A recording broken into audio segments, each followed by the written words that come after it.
Welcome to the Banker Lamp. Please enjoy the video.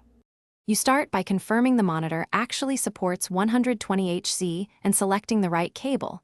DisplayPort preferred, HDMI 2. 0 acceptable if the panel allows it.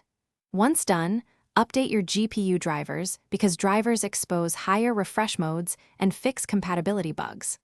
Plug the chosen cable into the GPU output, then into the monitor input that matches the port type. Make sure the monitor's on-screen display isn't locked and that the correct input is selected, so the system can detect available refresh rates. You now change the refresh rate inside your operating system.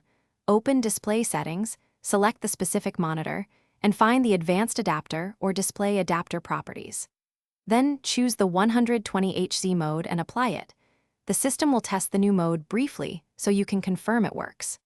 If 120Hz is absent, lower the resolution or use a custom resolution/refresh tool to match panel timings, because some monitors limit high HZ to specific resolutions and color depths.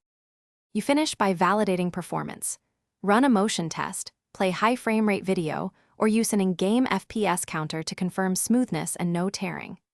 Make sure Adaptive Sync is enabled in GPU control panel if your monitor supports it, because it synchronizes frames for smoother motion.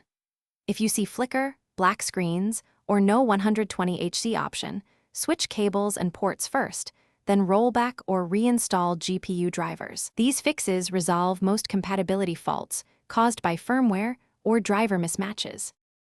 Thanks for watching. If this was helpful, leave a like and consider subscribing. See you next time.